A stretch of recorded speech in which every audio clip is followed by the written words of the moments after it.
Hello, dear students. Today we are going to discuss the topic passenger DNA and competent host of the chapter 11 Biotechnology Principles and Processes. So, as you know, we are discussing tools. तो हमने जो है cloning vectors की बात कर ली, enzymes की बात कर ली. अब हम बात करते हैं पैसेंजर डीएनए और कंपिटेंट होस्ट की. तो पैसेंजर डीएनए हम किसको बोल रहे हैं? जो हमारे पास फॉरेन डीएनए जिसको हम बोल रहे थे, या जीन ऑफ इंटरेस्ट जिसे हम बोल रहे थे, तो उसको जो है वो 3 तरह का होता है हमारे पास: कॉम्प्लीमेंट्री, सिंथेटिक एंड रैंडम. तो सबसे पहले बात करते हैं कॉम्प्लीमेंट्री और कॉपी डीएनए की, जिसको हम सी डीएनए के तौर पर एब्रीवेट करते हैं. तो कॉम्प्लीमेंट्री डीएनए कैसे बनता है? It is synthesized on RNA template with help of reverse transcriptase enzyme and necessary nucleotides. तो कॉम्प्लीमेंट्री डीएनए मीन्स ये कैसे बनता है? यहाँ पर ये हमारे पास पर्टिकुलर एक एमआरएनए है.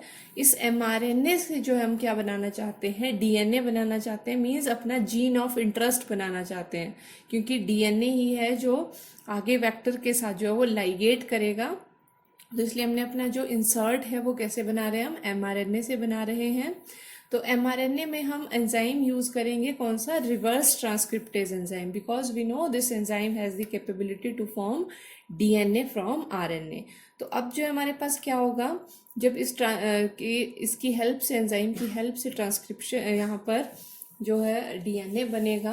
तो ये हमारे पास था एमआरएनए स्ट्रैंड, और यहाँ पर एक कॉम्प्लीमेंट्री डीएनए जो हमारे पास बन गया सिंगल स्ट्रैंडेड. तो इसे हम कहेंगे हाइब्रिड आरएनए डीएनए कम्प्लेक्स. अब यहाँ से हम डीएनए को किस तरह से सेपरेट करते हैं इस एमआरएनए से? We use the enzyme alkaline phosphatase. ये वाला एंजाइम हम यूज करेंगे, और जो है अपना सिंगल स्ट्रैंडेड जो डीएनए है उसको आइसोलेट कर लेंगे. अब जो सिंगल स्ट्रैंडेड डीएनए है उसको हम डबल स्ट्रैंडेड कैसे बनाएंगे? We will take the help of enzyme DNA polymerase. तो अब जो है हमारे पास डीएनए जो हमारे पास बन गया, जीन ऑफ इंटरेस्ट बन गया. अब हम इस सी डीएनए डुप्लेक्स को, इसको वेक्टर डीएनए के साथ लाइगेट कर सकते हैं और अपने होस्ट ऑर्गेनिज्म में इसको डाल सकते हैं. तो हमने यहाँ पर एमआरएनए क्यों यूज किया? कई बार हम चाहते हैं कि एमआरएनए क्या है, इसमें क्या होती है? प्रोटीन की इंफॉर्मेशन होती है. तो हम चाहते हैं कि डायरेक्टली हम जो है, क्योंकि जो हमारे पास डीएनए रहता है उसमें कुछ कोडिंग सीक्वेंसेस होते हैं, कुछ नॉन कोडिंग सीक्वेंसेस होते हैं. लेकिन जो एमआरएनए होता है हमारे पास, उसमें सिर्फ कोडिंग सीक्वेंसेस ही होते हैं. इसलिए हम प्रेफर करते हैं एमआरएनए से डीएनए बनाना. तो ये था हमारे पास कॉम्प्लीमेंट्री और कॉपी डीएनए, वेरी इंपॉर्टेंट. दूसरा जो हमारे पास है synthetic DNA. Synthetic means purely synthesized by chemical means. Suppose we want to make a gene of interest. हमारा जो जीन ऑफ इंटरेस्ट है, हमें उसका सीक्वेंस सभी कुछ पता है. तो हम क्या कर सकते हैं? आर्टिफिशियली भी इसे सिंथेसाइज कर सकते हैं by taking help of enzyme DNA polymerase and DNA template, और फ्रॉम फ्री डीऑक्सीराइबोन्यूक्लियोटाइड्स. मीन्स एक मिक्सचर हम बना लेंगे जिसमें हम डीएनए पॉलीमरेज और बेसिस को जो है इंक्यूबेट करेंगे. तो उससे भी सिंथेटिक डीएनए हमारे पास बन सकता है. तो अब टेम्पलेट क्या होता है? तो ये जो सिंथेटिक डीएनए है, इसके बनाने की शुरुआत किसने की थी, किस तरह ये बना था, इसकी बात कर लेते हैं. तो artificial synthesis of DNA on template. अब टेम्पलेट क्या है? टेम्पलेट हमारे पास डीएनए ही होता है, लेकिन ये वो डीएनए है जिसका हम सपोर्ट लेते हैं टू सिंथेसाइज अवर नेक्स्ट जो डीएनए मॉलिक्यूल बनाना है. अगर हम किसी और डीएनए मॉलिक्यूल की हेल्प ले रहे हैं उसको बनाने में, तो उस दूसरे वाले को हम कहेंगे template. In 1961, Korenberg and co-workers synthesized from a mixture of nucleoside triphosphates. Nucleoside triphosphate कौन-कौन से? ATP, GTP, TTP, CTP. DNA polymerase enzyme, metalline and a segment of viral DNA to act as primer. तो कोरनबर्ग और उसके coworkers जो थे 1961 में, उन्होंने artificial DNA बनाया, लेकिन इन्होंने यहाँ पर टेम्पलेट यूज किया वायरल डीएनए को. एक छोटा सा सीक्वेंस इन्होंने वायरल डीएनए का लिया, छोटा सा सेगमेंट, ताकि आगे जो है सिंथेसिस डीएनए की इनिशिएट हो सके। तो प्राइमर मीन्स प्राइमरी सपोर्ट जो उन्होंने लिया दैट वाज वायरल डीएनए, और साथ में एंजाइम थे और हमारे पास सारे हमारे एनटीपीज थे। तो सिंथेटिक डीएनए जो था it showed biological activity when introduced into bacteria. बाद में इन्होंने सिंथेटिक डीएनए को बैक्टीरिया में डाला तो उसने एक्टिविटी जो है वो शो की। तो इस तरह से पहला जो आर्टिफिशियल सिंथेसिस हुआ था डीएनए का on template it was done by Kornberg. अब दूसरा जो है हमारे पास हुआ artificial synthesis of DNA without a template. तो पहले तो हमने वायरल डीएनए को एज अ सपोर्ट यूज किया था, लेकिन हरगोविंद खुराना जो एक साइंटिस्ट थे, इंडियन साइंटिस्ट थे, इन्होंने जो है फर्स्ट सिंथेटिक डीएनए बनाया इन 1965 बाय प्योरली केमिकल मीन्स। इन्होंने यहाँ पर कोई भी टेम्पलेट जो है वो यूज नहीं किया, just he mixed enzymes and deoxyribonucleotide और डीएनए बन गया। और उन्होंने कौन सा जीन बनाया था? They made the gene coding for yeast alanine tRNA. तो एलानिन एक अमाइनो एसिड है विच नीडेड ओनली 77 बेस पेयर्स। ये बनाया उन्होंने, लेकिन इस जीन ने फंक्शन नहीं किया। अगेन फिर 1979 में उन्होंने फिर से एक और जीन सिंथेसाइज किया coding for tyrosine tRNA of E coli. E coli जो बैक्टीरियम है, तो इस जीन में थे 207 न्यूक्लियोटाइड पेयर। इस वक्त इस बार जो है इस जीन ने फंक्शन किया। तो इस तरह से जो है हमारे पास सिंथेटिक डीएनए बनाने की शुरुआत जो है वो हुई। तो अब जो है हमारे पास we have found genes for hormone, somatotrophin and insulin. तो हमने ऐसे ये क्यों बनाए हैं? क्योंकि इंसुलिन आपको पता है डायबिटीज़ जो है आजकल बहुत मेजर एक बीमारी बन चुकी है, तो उसको कंट्रोल करने के लिए चाहिए होता है इंसुलिन। तो we need mass production of insulin, इसलिए आर्टिफिशियल जीन्स जो सिंथेसाइज किए गए हैं ताकि वहाँ से इंसुलिन जो है वो ऑब्टेन किया जा सके। फिर तीसरा है हमारे पास रैंडम डीएनए। तो रैंडम डीएनए में हम किसको बोल रहे हैं? It refers to small fragments formed by breaking a chromosome of an organism with help of restriction endonucleases.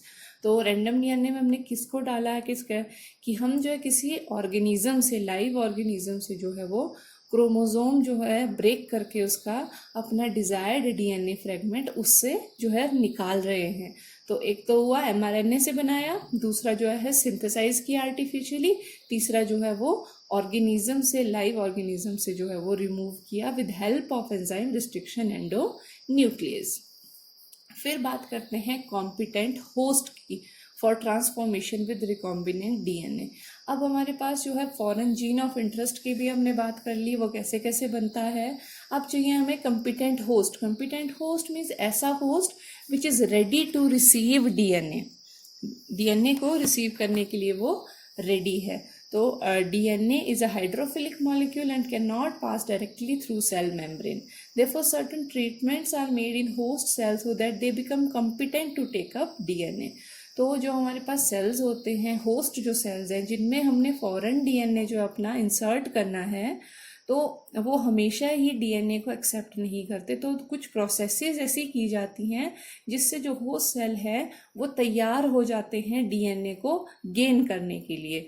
तो बहुत सारी ऐसी अप्रोचेस हमारे पास हैं, कुछ केमिकल मीन्स हैं, कुछ फिजिकल ट्रीटमेंट्स हैं, जिससे क्या होता है डिजायर्ड डीएनए होस्ट सेल में एंटर हो जाता है। तो कौन कौन सी मेथड इनकी बात कर लेते हैं।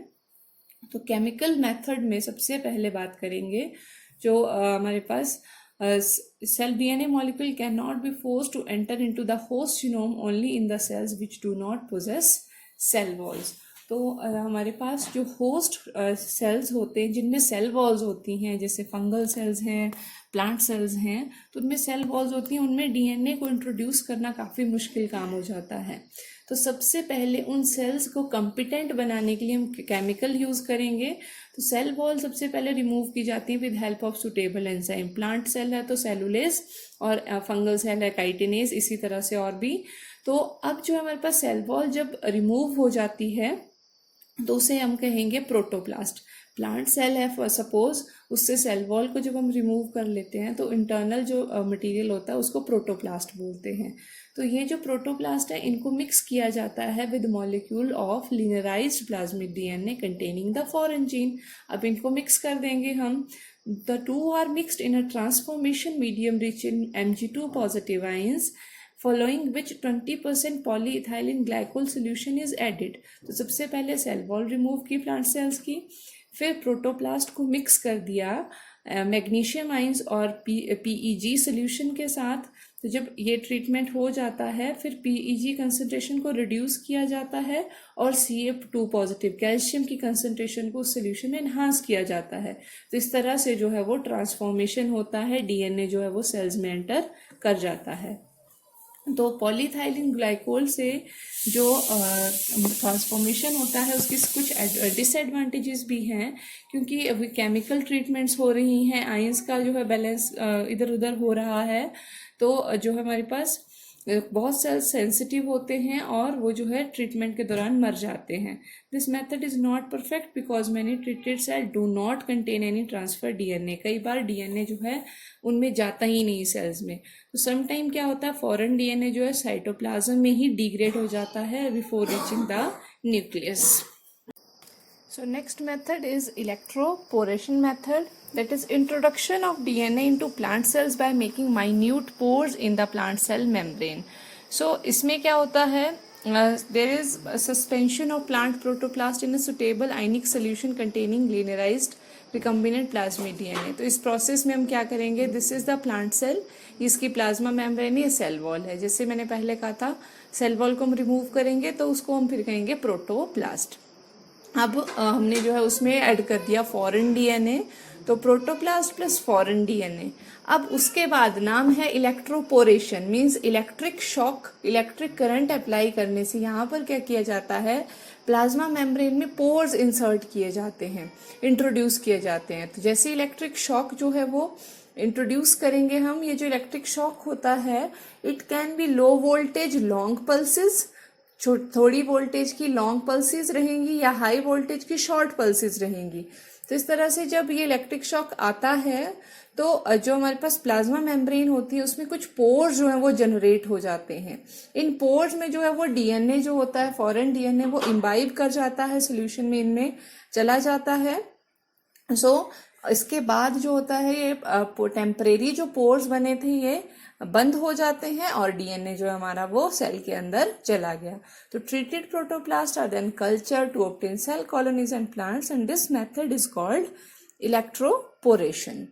सो इस तरह से दूसरा जो हमारे पास मेथड है वो है पार्टिकल बम्बार्डमेंट गन मेथड। तो गन मेथड में क्या होता है कि जीन गन होती है। तो ये जो मेथड है it was developed by professor Stanford and coworkers at Cornell University USA in 1987। तो इस टेक्निक में क्या किया जाता है, जो फॉरेन डीएनए होता है हमारा उसको जो हमारे पास कोट किया जाता है 1 to 2 माइक्रोमीटर गोल्ड और टंगस्टन के पार्टिकल्स होते हैं, उनके ऊपर ये फॉरेन डीएनए जो वो कोट किया जाता है and they are directly shooted into the plant cell. जैसे आप यहाँ देख रहे हो this is the gene gun, इसमें जो है डीएनए लोड किया जाता है, डीएनए गोल्ड जो आपके पास gold particle coated with DNA ये लोड किए जाते हैं और डायरेक्टली जो है टारगेट सेल में डीएनए को डिलीवर किया जाता है। तो this is the particle bombardment gun method. और ये जो डिवाइस होता है it is a helium pressure particle gun device, means helium gas जो है यहाँ पर यूज की जाती है। तो काफी सारे क्रॉप्स हमारी हैं व्हीट, राइस एंड मेज, तो इनको जो है इस मेथड से ट्रांसफॉर्म किया गया है। फिर आता है हमारे पास माइक्रो इंजेक्शन। तो नाम से ही पता लग रहा है micro means very minute, injection. तो डीएनए सोल्यूशन जो है इसमें क्या किया जाता है, डायरेक्टली इंजेक्ट किया जाता है सेल के अंदर using a capillary glass micro pipette और माइक्रो सिरिंज। तो एक होल्डिंग पिपेट होती है, सारे जो ये मैन्यूवरिंग है, स्किलफुल हैंडलिंग है, ये माइक्रोस्कोप के नीचे होता है सब कुछ। तो ये होल्डिंग पिपेट है, इससे जो है सेल को होल्ड किया जाता है। ये होस्ट सेल है जिसमें कि डीएनए इंट्रोड्यूस किया जाना है। तो अब ये माइक्रो इंजेक्शन जो है इस टेक्निक के थ्रू डायरेक्टली जो है डीएनए सेल के अंदर इंट्रोड्यूस किया जाएगा। तो ये टेक्निक जो है पहले एनिमल सेल में अप्लाई की जाती थी, लेकिन अब प्लांट सेल्स में भी इसको अप्लाई किया जाता है। और ये जो मेथड है it requires high technical skill, because आप देख सकते हो सेल कितना माइन्यूट होता है और उसमें जो है आपको सिरिंज इंसर्ट करनी है। सेल जो है वो डिस्टॉर्ट भी नहीं होना चाहिए, डिग्रेड नहीं होना चाहिए, डिस्ट्रॉय नहीं होना चाहिए और डीएनए भी ट्रांसफर होना चाहिए। तो these were the methods of transferring the DNA into the host, और कंपिटेंट होस्ट जो है वो किस तरह से होता है डीएनए, कैसे जो है होस्ट सेल के अंदर एंटर होता है, इलेक्ट्रोपोरेशन हमने पढ़ा, और कौन कौन से तरह के पैसेंजर डीएनए हैं वो भी हमने इस टॉपिक में डिस्कस किया।